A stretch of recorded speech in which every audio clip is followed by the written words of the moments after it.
Hello बहनों। आज सबसे पहले हर हर महादेव। आज मैं जीव पुत्र का व्रत की कथा कहने जा रही हूँ। यह व्रत अपने पुत्र के लंबी आयु के लिए माताएं करती हैं। इस व्रत के करने से पुत्र जो हैं दीर्घायु होते हैं। अब मैं कथा का शुरुआत करने जा रही हूँ। तो इस प्रकार है। एक समय नमी सारण्य में रहने वाले सब ऋषि लोग संसार के ऊपर कृपा की इच्छा से सूतजीत से पूछे, इस भयंकर घोर कलयुग में बालक कुछ काल तक जीने वाले कैसे होंगे?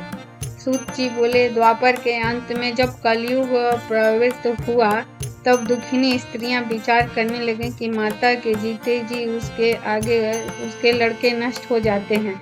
ऐसा निश्चय करके गौतम ऋषि के पास सब मिलकर गईं और गौतम ऋषि को प्रणाम कर सारी स्त्रियां नम्रता पूर्वक कहने लगी कि हे ऋषिवर, इस भयंकर समय में किस प्रकार से या किस पूजा से व्रत से हम लोगों के लड़के लंबे समय तक जीवित रहेंगे? ऐसा कोई उपाय हम लोगों को बताइए। ये सुनकर गौतम ऋषि बोले, जैसा मैंने सुना है वैसा आप लोगों से कहता हूँ। महाभारत का युद्ध जब समाप्त हुआ तब युधिष्ठिर बहुत दुखी थे, क्योंकि अश्वत्थामा ने तो पुत्रों को मार दिया था और द्रौपदी भी अपने पुत्रों के शोक से घबराई हुई थी और अपने कष्ट से दुखी होकर द्रौपदी धौम्य महाराज के पास गई और बोली कि हे ब्राह्मण श्रेष्ठ, ऐसा कौन सा उपाय है जिसके करने से पुत्र दीर्घजीवी होंगे? वो प्रसन्नता पूर्वक निश्चय मुझे बताइए,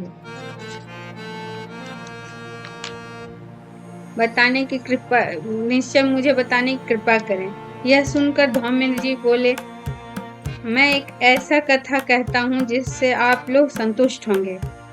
पहले सतयुग में सत्य बोलने वाले, सबको समान दृष्टि से देखने वाले, दया से युक्त जीमूतवाहन नाम के एक राजा हुआ करते थे। किसी समय वो अपने ससुराल में ही अपनी पत्नी के साथ रहा करते थे। एक समय उसी गांव में पुत्र शोक से घबराई हुई एक बूढ़ी स्त्री अपने पुत्र को कभी न देखने को सोचकर कर्ण रुदन कर रही थी और कह रही थी, हाय हाय, मुझ बूढ़ी के सामने मेरा जवान पुत्र नष्ट होने जा रहा है। मैं क्या करूं, कैसे बचाऊं? यह सुनकर उस दयालु राजा को रहा न गया। वो वहां चले गए और पूछा कि क्या बात है, उसके मरने का कारण कहिए। यह सुनकर बुढ़िया बोली कि एक गरुड़ रोज रोज इस गांव के लड़कों को एक लड़कों को खाता है। बारी बारी से हर घर से एक व्यक्ति रोज जाते हैं। आज मेरी बारी है। मेरा तो कोई सहारा भी नहीं है। अब मैं किसके सहारे जीऊंगी?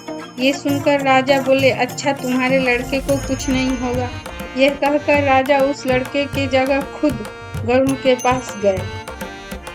गरुड़ जी राजा के शरीर का मांस भक्षण करने लगे। जब उस बड़े तेजस्वी गरुड़ ने बायां अंग खा लिया तो पासा फेरकर राजा ने दूसरा अंग भी दे दिया।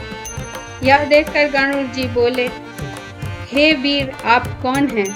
आप मनुष्य तो नहीं हो सकते। आप देवलोक से आए हुए लग रहे हैं, जान पड़ते हैं। कृपया अपना नाम और कुल बताएं। इसके बाद राजा स्वयं पीड़ा से घबराए हुए बोले कि हे गरुड़ जी, आप अपनी इच्छा पूर्वक भोजन कीजिए। व्यर्थ के प्रश्नों में से क्या मतलब? यह सुनकर गरुड़ जी खाना छोड़ दिए और आग्रह पूर्वक उनका नाम और कुल पूछने लगे। राजा बोले, मेरी माता रानी सैव्या है और पिता राजा शालिवाहन है। सूर्यवंश में उत्पन्न हुआ हूँ। मैं राजा जीमूतवाहन हूँ। उसके इस दयालुता को देखकर गरुड़ जी बोले कि आप जो चाहो मुझसे वर मांगो, मैं तुम्हें वर देना चाहता हूँ। यह सुनकर दयालु राजा बोले, यदि आप मुझ पर प्रसन्न हैं और मुझे वर देना चाहते हैं तो जितने भी लोगों को आप आज तक खाए हैं उन्हें जिंदा कर दीजिए और आज से आप किसी को भी नहीं खाएंगे, यह वचन दीजिए। यह सुनकर गरुड़ जी तुरंत स्वयं जाकर अमृत लेकर आए और सबको जिला दिया, जिसको जिसको आज तक वो खाए थे।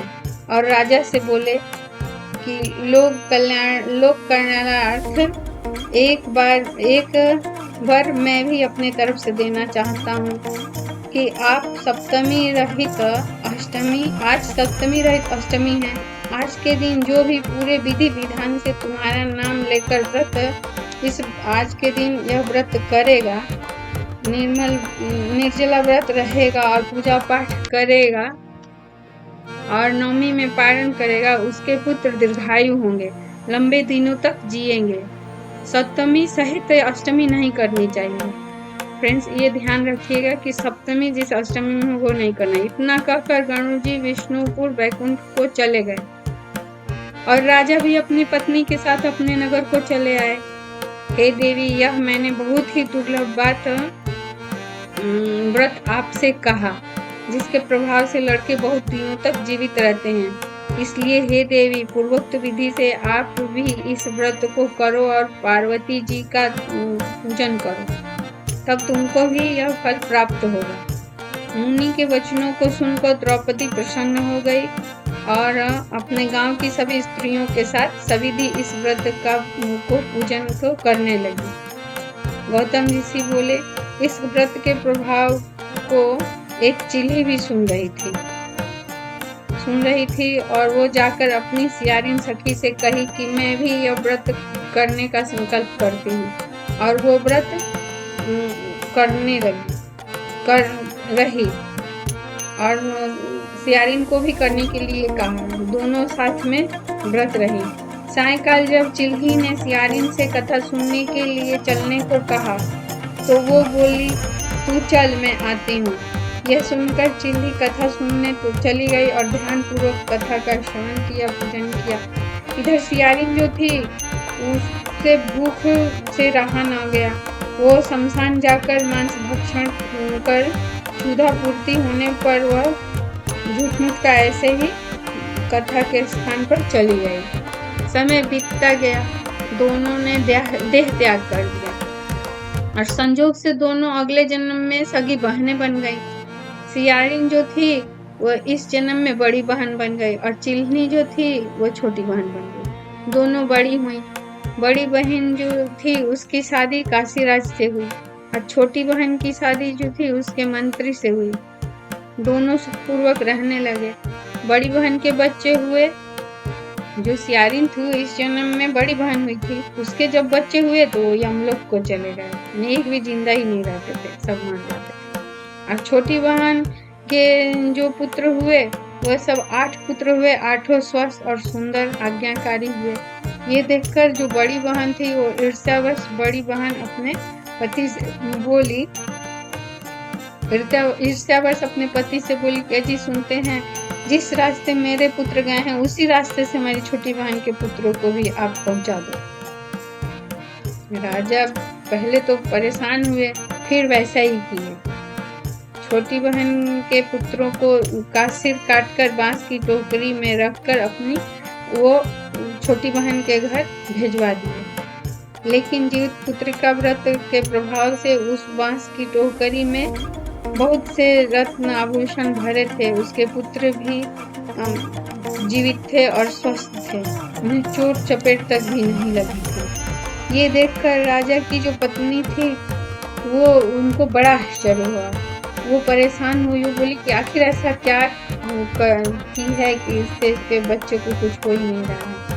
वो अपने बहन के घर गई और बोली कि ऐसा क्या करती है जिससे तुम्हारे पुत्र मरकर भी जी जाते हैं।